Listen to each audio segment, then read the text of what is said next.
നിങ്ങൾക്ക് എന്നെ കാണുമ്പോ വല്ല ഭയം തോന്നുന്നുണ്ടോ? പേടി തോന്നുന്നുണ്ടോ? ഉണ്ടോ? ഉണ്ടെങ്കിൽ അത് നമ്മുടെ കാഴ്ചയുടെ അല്ല, കാഴ്ചപ്പാടിന്റെ പ്രശ്നമാണ്. നിങ്ങളിപ്പോ കണ്ടത് സർക്കാരിന്റെ ഒരു പ്രോഗ്രാമിന്റെ വേദിയിൽ ഒരു കുട്ടി സംസാരിക്കുന്നതാണ്. ആ കുട്ടി ഒരു തട്ടം ഇട്ടിട്ടുണ്ട്. എന്നിട്ട് പറഞ്ഞു, ഞാനിപ്പോ ഇത് ഇട്ടത് കണ്ടിട്ട് നിങ്ങൾക്ക് പേടിയുണ്ടോ? അപ്പൊ എന്തുകൊണ്ടാണ് സർക്കാരിന്റെ ഒരു പൊതുവേദിയിൽ തട്ടത്തെ കുറിച്ച് സംസാരിക്കുന്നത്? ഇത് അൺയൂഷ്വൽ ആണോ എന്ന് ചോദിച്ചാൽ, ഇന്ന് നമുക്കറിയാം കേരളത്തിൽ ഏറ്റവും കൂടുതൽ ആളുകൾ ഇപ്പോൾ സംസാരിക്കുന്നത് തട്ടത്തെ കുറിച്ച് തന്നെയാണ്. തട്ടം ഇടുന്നത് കാണുമ്പോൾ കുട്ടികൾ ഭയക്കുന്നു, അല്ലെങ്കിൽ തട്ടം കാണുമ്പോൾ പേടിയാവുന്നു എന്ന രീതിയിൽ ഒരു വലിയ പ്രചാരണം ഇപ്പോൾ കേരളത്തിൽ നടക്കുന്നുണ്ട്, അല്ലെ?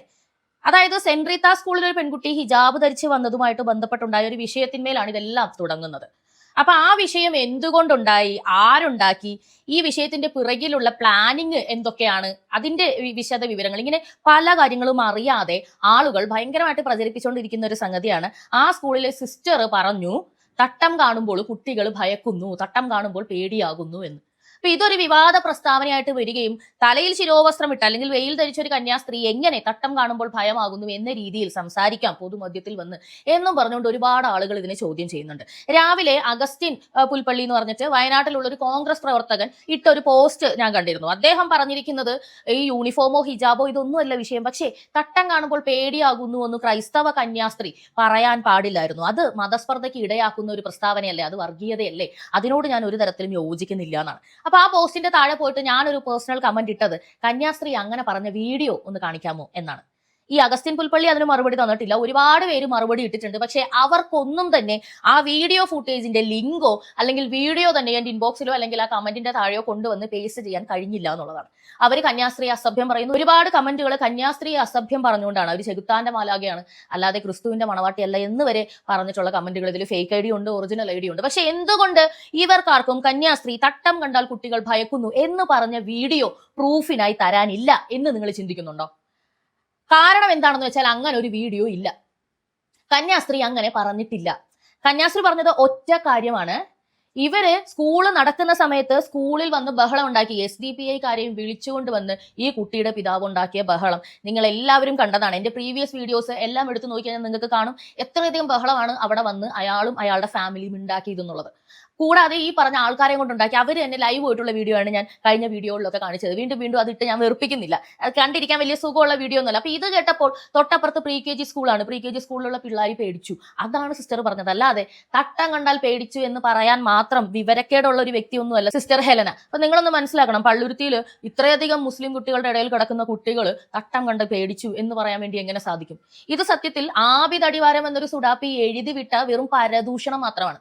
അതായത് നുണക്കഥ. അയാളുടെ ഫസ്റ്റത്തെ FB പോസ്റ്റിൽ എഴുതി വിട്ടതാണ്, തട്ടം കണ്ടാൽ ഭയക്കുന്നു എന്നൊരു കന്യാസ്ത്രീ പറയുക.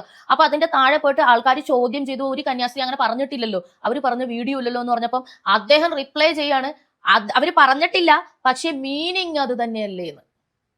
എന്നാൽ ഇവിടെ ഒന്നും പോയി, നമുക്കറിയാം നമ്മൾ കുഞ്ഞുനാളിൽ കളിക്കുന്ന ഒരു ഗെയിം ഉണ്ട്, ഒരാളുടെ ചെവിയിൽ ഇങ്ങനെ രഹസ്യം പറയും, അയാൾ അടുത്ത ആളോട് പറയും, അയാൾ അടുത്ത ആളോട് പറയും, അങ്ങനെ ഒരു 10 പേര് മാറി വരുമ്പോൾ തുടക്കത്തിൽ പറഞ്ഞ കാര്യമേ ആയിരിക്കില്ല 10ാമത്തെ ആൾ പറയുന്നത്. ഇത് തന്നെയാണ് ഇവിടെയും സംഭവിച്ചിരിക്കുന്നത്. ഇവിടെ ആബിദ് അടിവാരം പടച്ചു വിട്ട ഒരു കഥ, ഒരു നുണക്കഥ, കന്യാസ്ത്രീ അങ്ങനെ പറഞ്ഞു എന്നുള്ളത് വളച്ചൊടിച്ച് കന്യാസ്ത്രീ അങ്ങനെ പറഞ്ഞു എന്ന് തന്നെ ആക്കി തീർത്തൊരു വിഭാഗം ആൾക്കാർ പ്രചരിപ്പിക്കുകയാണ്. ഈ അഗസ്റ്റിൻ പുൽപ്പള്ളിയെ പോലുള്ള ഒരുപാട് ആളുകൾ നിഷ്കളങ്കമായിട്ടോ അല്ലെങ്കിൽ അറിഞ്ഞുകൊണ്ടോ ഇതുപോലുള്ള കാര്യങ്ങൾ പ്രചരിക്കാൻ വേണ്ടി കൂടെ പിടിക്കുകയാണ്. അദ്ദേഹം കണ്ടിട്ടില്ല കന്യാസ്ത്രീ അങ്ങനെ പറഞ്ഞൊരു വീഡിയോ. അദ്ദേഹം എന്നല്ല, ഈ കേരളത്തിൽ ഈ ലോകത്തിൽ ഒരു മനുഷ്യൻ കണ്ടിട്ടില്ല. കാരണം അങ്ങനെ ഒരു വീഡിയോ ഇല്ല. അപ്പൊ അങ്ങനെ ഇല്ലാത്തൊരു കാര്യത്തെ പ്രതി ഇപ്പൊ കണ്ടില്ലേ, ഇപ്പൊ ഈ കുട്ടിയെ ഉപയോഗിച്ച് ഇങ്ങനൊരു നാടകം നടത്തുക, പ്രസന്റ് ചെയ്യുക വഴി, അതിനുശേഷം കൊച്ചു പ്രസംഗിച്ചതൊക്കെ ഉണ്ട്. ഞാൻ അതൊന്നും കാണിക്കുന്നില്ല, കാരണം അതൊന്നും അത്ര വാല്യൂബിൾ ആയിട്ടുള്ള സംഗതിയല്ല. ചുമ്മാ അനാവശ്യമായിട്ട് പിള്ളേരെയൊക്കെ ഈ മതത്തിന്റെയും അതുപോലെ രാഷ്ട്രീയത്തിന്റെയും ഒക്കെ കാര്യങ്ങൾക്ക് വേണ്ടി ഉപയോഗിക്കുക എന്ന് പറയുന്നത് തന്നെ എത്രത്തോളം ചീപ്പായിട്ടുള്ള സംഗതിയാണ്. തൊട്ടപ്പുറത്തേക്കുന്ന ഉന്നത വിദ്യാഭ്യാസ മന്ത്രി ബിന്ദുവാണ്. ഇവർക്കൊന്നും സത്യത്തിൽ ഒരു അറിവ് പോലുള്ള ഒരു സംഗതിയിൽ ഒരു കൊച്ചു കുട്ടിയെ നിങ്ങൾ രാഷ്ട്രീയം പറയാൻ വേണ്ടിയിട്ട് നിങ്ങൾ എന്തിനാ ഉപയോഗിക്കുന്നത്? നിങ്ങളുടെ എത്ര ഗവൺമെന്റ് സ്കൂളുകളിൽ നിങ്ങൾ ഹിജാബ് ധരിക്കാനുള്ള അനുവാദം നൽകിയിട്ടുണ്ട്? കഴിഞ്ഞ ദിവസം കൂടി ന്യൂസിൽ കണ്ടല്ലോ, സ്റ്റുഡന്റ് പോലീസിൽ ഹിജാബ് ധരിക്കണം എന്ന് പറഞ്ഞിട്ട് കോടതിയിൽ കേസ് വന്നപ്പോഴത്തേക്കും സർക്കാർ പറ്റില്ല എന്ന് പറഞ്ഞിട്ടാണല്ലോ സത്യവാങ്മൂലം കൊടുത്തത്. എന്തിനാ അങ്ങനെ കൊടുത്തത്? നിങ്ങൾ അങ്ങനെയാണ് നിങ്ങൾ ഹർജി കൊടുക്കുന്നത്, നിങ്ങളുടെ ഭാഗത്തുനിന്ന് പറ്റില്ല. അപ്പൊ നിങ്ങൾ ചെയ്യാത്തത് ഒരു കന്യാസ്ത്രീ മഠത്തിൽ ഒരു CBSE സ്കൂൾ ഒരു സഭയുടെ കീഴിലുള്ള ഒരു സ്കൂളിൽ ചെയ്യണം എന്ന് പറയാൻ നിങ്ങൾക്ക് ഉളുപ്പില്ലേ? എന്നിട്ട് അതുകൂടാതെ പിള്ളേരെ വിളിച്ച് നിങ്ങൾ ഇത്തരത്തിലുള്ള നാടകങ്ങൾ കളിക്കുന്നതിലൂടെ നിങ്ങൾ എന്താണ് ഉദ്ദേശിക്കുന്നത്? സത്യത്തിൽ മതേതരം എന്ന പേരിൽ നിങ്ങൾ പ്രചരിപ്പിക്കുന്നത് മതമാണ്. നിങ്ങൾ ഒരു മതത്തിന് കൊട പിടിച്ച് അവരുടെ കാര്യങ്ങളെല്ലാം ശരിയാണെന്ന് ജനങ്ങൾക്ക് മുന്നിൽ പറഞ്ഞുകൊണ്ട് നിങ്ങൾ പ്രചരിപ്പിക്കുന്നത് മതമാണ്, അല്ലാതെ മതേതരത്വമല്ല ഇത്.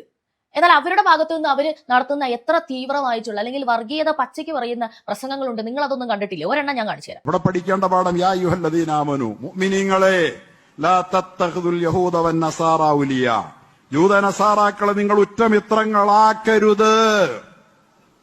ജൂതനെയും ക്രിസ്ത്യാനിയെയും നിങ്ങൾ ഉറ്റമിത്രങ്ങളാക്കരുത്. എന്തെന്നറിയോ? ബഅ്ദുഹും ഔലിയാഉ ബഅ്ദ്, അവർ ഒരു ചിലർ മറ്റൊരു ചിലർക്ക് പരസ്പരം സഹായികളായിരിക്കും. കണ്ടോ, ഇവിടെ ജൂതനെയും അതുപോലെ ക്രിസ്ത്യാനിയെയും അടുപ്പിക്കരുത് എന്നാ പറയുന്നത്. അപ്പോഴും അദ്ദേഹം പറയുന്നുണ്ട് സഹകരിക്കുന്നതിൽ കുഴപ്പമില്ല. എങ്ങനെയുള്ള സഹകരണമാണ് ഉദ്ദേശിക്കുന്നത്? ഇന്ന് നമ്മുടെ നാട്ടിൽ നിലവിൽ കണ്ടുവരുന്ന ഒരു സംഗതി ആലോചിച്ച് നോക്കുക. ഏറ്റവും കൂടുതൽ ബിസിനസ് നടത്തുന്ന മതവിഭാഗക്കാരാണ്? അവരുടെ ഉപഭോക്താക്കൾ ആരാണ്? നമുക്കറിയാം, ആ മതത്തിൽപ്പെട്ട ആളുകൾ എപ്പോഴും സാധനങ്ങൾ പർച്ചേസ് ചെയ്യാൻ വേണ്ടിയിട്ട് നോക്കുമ്പോൾ അവരുടെ മതക്കാരുടെ കടകൾക്ക് പ്രത്യേക പ്രിഫറൻസ് കൊടുക്കും. ഇല്ലാന്ന് നിങ്ങൾക്ക് തോന്നുന്നുണ്ടോ? ഞാനിപ്പോൾ ഒരു പോസ്റ്റ് കാണിക്കാം, ഇതൊരു ട്വീറ്റാണ്. അതായത് മുസ്ലിം ആയ ഒരു വ്യക്തിയെ സഹായിക്കണം, എല്ലാ സാധനങ്ങളും വാങ്ങണം എന്ന് പറഞ്ഞിട്ട് ഇപ്പുറത്ത് ഒരു ട്വീറ്റ് ഇടുന്നു. പിന്നീട് ദീപാവലിക്ക് വന്നിട്ട് മറ്റ് കച്ചവടക്കാരെ കാണിച്ചിട്ട് പറയാം ഇവരെയും പരിഗണിക്കണം, ഇവരെയും. അപ്പൊ അതും ഇതും തമ്മിൽ എന്താണ് വ്യത്യാസം? ഇവരെപ്പോഴും ഈ പറയുന്ന പോലെ ഭയങ്കരമായിട്ട് സ്വന്തം ജനത്തോട് ഒരു സ്നേഹം, അല്ലെങ്കിൽ ഇപ്പുറത്തോട്ട് പറഞ്ഞാൽ മനുഷ്യരുടെ ഇടയിൽ പക്ഷപാതം കാണിക്കുന്ന ആൾക്കാരാണ്. ഇത് ഡിനൈ ചെയ്യാൻ പറ്റുന്ന ഒരു സംഗതിയല്ല.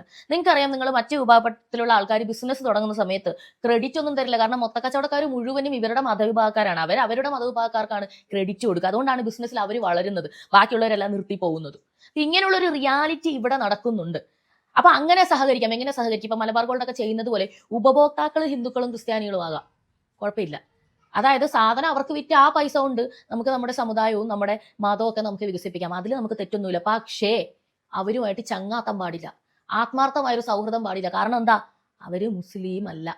പ്രത്യേകിച്ച് ജൂതനെയും ക്രിസ്ത്യാനിയെയും എന്ന് എടുത്തു പറയുവാണ്. ഈ പറയാത്ത വീഡിയോന്റെ പേരിൽ കന്യാസ്ത്രീയെ ക്രൂശിക്കുന്ന, പച്ച അശ്ലീലം എഴുതി വിടുന്ന, അതുപോലെ തന്നെ കുട്ടികളെ വരെ സ്റ്റേജിൽ കൊണ്ടുവന്ന് ഇത്തരത്തിൽ നാടകം കളിപ്പിക്കുന്ന ആൾക്കാർ ഇതുപോലുള്ള വിഷം വമിക്കുന്ന പ്രസംഗങ്ങൾ എന്തുകൊണ്ട് കാണാതെ പോകുന്നില്ല? ഇതൊക്കെ എടുത്തുകൊണ്ട് വന്ന് നമ്മൾ പൊതുജനത്തെ കാണിക്കുമ്പോൾ നമ്മളെ വർഗീയവാദിയാക്കുകയാണ്. എന്താണ്? ഒരു സൈഡിൽ പറയുന്ന കാര്യങ്ങൾ മറ്റുള്ളവരെ അറിയിക്കാതെയും അതിനെപ്പറ്റി സംസാരിക്കാതെയും ഇരിക്കുമ്പോൾ അത് വളർന്നുകൊണ്ടാണ് ഇരിക്കുന്നത്. അതാണോ നിങ്ങൾക്ക് വേണ്ടത്? നിങ്ങൾ എങ്ങനെയാണ് ഒരു സഹിഷ്ണുത എന്ന് പറയുന്ന സംഗതി കൊണ്ട് മാത്രം ലോകം നിലനിന്ന് പോകുമെന്ന് പ്രതീക്ഷിക്കുന്നത്? എവിടെയും അതിനൊരു പരിധിയുണ്ട്. കാലാകാലത്ത് ഇവിടെ കലാപങ്ങൾ ഉണ്ടായിട്ടുള്ളത് സഹിഷ്ണുതയുടെ പരിധി ലംഘിക്കുമ്പോൾ ആളുകൾ റിയാക്ട് ചെയ്യുമ്പോഴാണ്. ഇന്ന് കേരളത്തിൽ ഹിജാബ് വിഷയത്തിൽ നടക്കുന്നത് അത്തരത്തിലൊരു റിയാക്ഷനാണ്. ഇത് ഇത്ര പെട്ടെന്നൊന്നും കെട്ടടങ്ങുന്ന സംഗതിയല്ല. ആരൊക്കെയോ കത്തിക്കുന്നു എന്ന് നിങ്ങൾ പറയുന്നു. ഒരുപാട് ആളുകൾ ഒരുപാട് നാളുകളായി പറയാൻ ആഗ്രഹിക്കുന്ന കാര്യമാണ് ഇപ്പോൾ സോഷ്യൽ മീഡിയയിലൂടെ ആളുകൾ പറഞ്ഞുകൊണ്ടിരിക്കുന്നത്. ആളുകളുടെ ഉള്ളുകള്ളികളെല്ലാം മനസ്സിലാവും. മതമില്ല, നമുക്ക് മതമില്ല, നമ്മൾ മുസ്ലിമായിട്ട് ജനിച്ചെങ്കിൽ എല്ലാവരും നമുക്ക് ഒരുപോലെയാണെന്ന് പറഞ്ഞവര് വരെ ഹിജാബ് വിഷയത്തിൽ അവരുടെ മതത്തിന്റെ ഒപ്പം നിൽക്കുന്നത് കണ്ടുകൊണ്ടാണ് ഇരിക്കുന്നത്. അപ്പൊ നിങ്ങളാണ് തിരിച്ചറിയാത്തത്, നിങ്ങൾക്കാണ് നഷ്ടം വന്നുകൊണ്ടിരിക്കുന്നത്, നിങ്ങൾ കഴുതകളായിക്കൊണ്ടിരിക്കുകയാണെന്നുള്ളത് തിരിച്ചറിയുക ജനമേ എന്നാണ് പറയുന്നത്. ഇവിടുത്തെ രാഷ്ട്രീയ പാർട്ടികൾക്ക് ഇവരെ എതിർക്കാൻ കഴിവില്ല. കണ്ടില്ലേ, കുട്ടിയെ വെച്ച് വരെ അവർക്കൊപ്പം നിന്ന് നാടകം കളിക്കുന്ന പോറാട്ട നാടകമാണ് ഇവർ കളിക്കുന്നത്. ഇടതുപക്ഷത്തിന്റെ നിലനിൽപ്പിന് ഇപ്പോൾ SDP സപ്പോർട്ട് ഉണ്ടെങ്കിലേ പറ്റൂ. UDF നിലനിൽക്കണമെങ്കിൽ ജമാഅത്ത് ഇസ്ലാമി വേണം. നിങ്ങൾക്കറിയാം, ഓൾറെഡി അവർ മുസ്ലിം ലീഗിനെ കൊണ്ടാണ് നിലനിൽക്കുന്നത്. അടുത്തൊരു തെരഞ്ഞെടുപ്പിൽ UDF തോറ്റു പോവുകയാണെങ്കിൽ മുസ്ലിം ലീഗ് അങ്ങനെ കെട്ടി CPM-ലേക്ക് പോകും. അല്ലാതെ BJP-യിലേക്ക് പോവില്ല. BJP അവരെ എടുക്കുകയുമില്ല. അപ്പൊ നിങ്ങളൊന്ന് ആലോചിച്ച് നോക്കുക. ഞങ്ങൾക്ക് മതമില്ല എന്ന് അവർ എല്ലായിടത്തും പറയുന്നുണ്ടെങ്കിലും KM ഷാജിയൊക്കെ പബ്ലിക്കായിട്ട് പറഞ്ഞു കഴിഞ്ഞു മതം തന്നെയാണ് എല്ലാം എന്നുള്ളത്. അപ്പൊ അങ്ങനെയുള്ള വ്യക്തികൾക്ക് നിങ്ങൾ വെഞ്ചാമരം വീശി ആയിക്കോട്ടെ എന്ന് പറയുമ്പോൾ നിങ്ങളുടെ കഴുത്തിന് എന്താ പറയാ വാള് വന്ന് വീഴുന്നത് വരെ മാത്രമേ നിങ്ങൾക്ക് ഈ സപ്പോർട്ട് പിടിക്കാൻ പറ്റുള്ളൂ. മനസ്സിലായില്ല? താഴെക്കടയിലുള്ള ജനം മാത്രം എപ്പോഴും അനുഭവിക്കുമെന്ന് വിചാരിക്കരുത്. എല്ലാ കാലത്തും ഈ പറഞ്ഞ പോലെ കശ്മീരിൽ സംഭവിച്ചത് ഇന്ന് യൂറോപ്പിലൊക്കെ സംഭവിക്കുന്നത് ഇവിടെയും വരാൻ അധികം സമയമൊന്നുമില്ല. അപ്പൊ ആളുകൾ പ്രതികരിക്കുമ്പോൾ ആ പ്രതികരണത്തെ അടിച്ചമർത്തുന്നതിന് മുൻപ് ഇതുപോലുള്ള വിഷങ്ങളെയൊക്കെ തിരിച്ചറിഞ്ഞ് ആദ്യം തിരുത്താനുള്ള കാര്യങ്ങൾ നോക്ക്. തുടർന്ന് കാണുക പൊളി ന്യൂസ്.